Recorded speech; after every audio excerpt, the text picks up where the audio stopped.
Hi, so this is just a quick introduction into Abraham Lincoln and his role as president.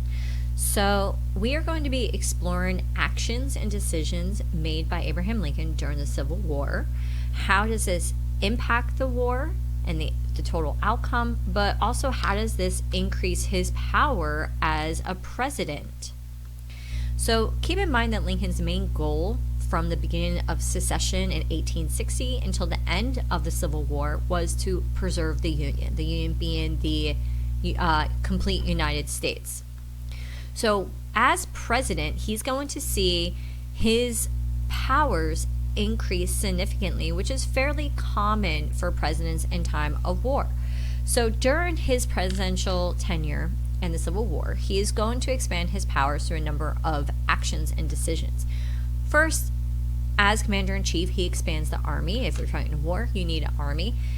So he's trying to increase how many soldiers there are.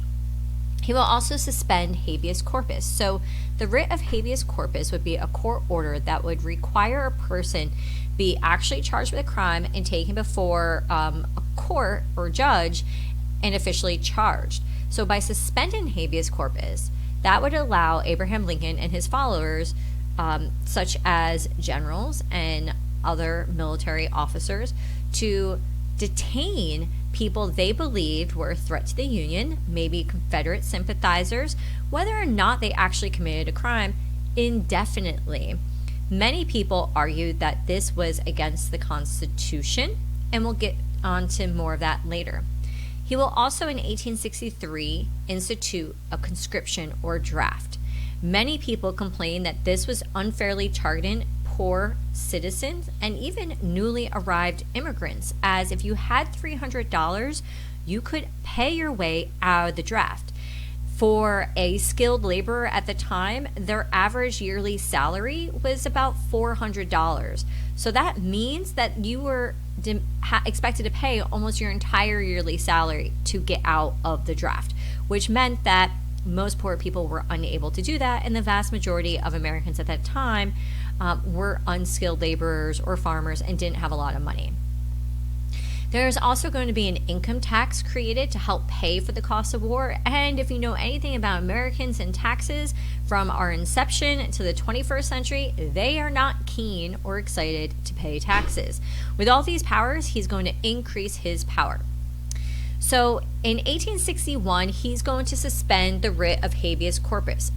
What we know is that he was facing an uphill battle. There was a number of Confederate sympathizers speaking out against the war efforts, but there was also those who were rioting, that were cutting down telegraph cables so that messages couldn't be sent, generally sabotaging the war efforts. And Abraham Lincoln believed that by suspending the writ of habeas corpus, he could have people arrested, or military personnel could arrest people and detain them indefinitely, thereby protecting the war effort. Of course, this is illegal according to the Constitution. However, there is a caveat. There is a piece of the Constitution that does say that this can be suspended in times of rebellion. So what we see is that despite the fact that the writ of habeas corpus will be suspended, the Supreme Court is going to argue that Lincoln didn't have the power to do that. See, the section of the Constitution that says that the writ of habeas corpus could be suspended during times of war comes under the section of the Constitution that addresses the powers of Congress. So Chief Justice Taney rules only Congress could suspend the writ of habeas corpus. And Lincoln was like, well, I know that it falls under the article pertaining to the legislative branch, but it doesn't say I can't, so I'm going to go ahead and do this anyways, and basically ignores it. So this is an example of a president, just like Jackson, ignoring a Supreme Court ruling. Obviously, this wasn't very popular, but again, Abraham Lincoln argued, this is unusual times. We're at war with ourselves. We got to do what we got to do.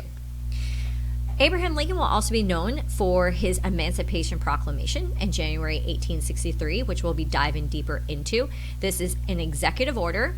So this is basically a law written by the president. It frees the slaves in areas of active rebellion. So that means it only applied to states in the South that had broken away and joined the Confederacy. It did not apply to border states that remained loyal, that also practiced slavery. It also didn't apply to any state in the Confederacy that had been taken over by the North during times of war.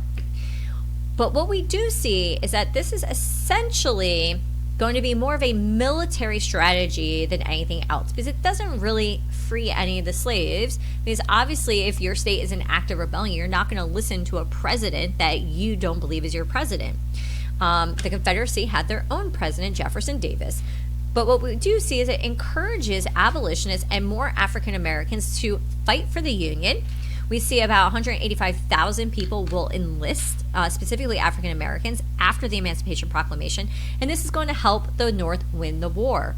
We will also see with this Emancipation Proclamation, it encourages outside nations who were considering backing the South to reconsider, because this was clearly now a war being fought over the issue of slavery. Lincoln's also known for his Gettysburg Address. This is an address or speech he gives in 1863. It's probably the most famous, shortest speech ever. It's only about 2 minutes. The poor guy who spoke before him spoke for hours, and people were just like, is he done yet? But Abraham Lincoln, he knew how to speak, and he chose his words very carefully, and we are going to be diving deeper into this.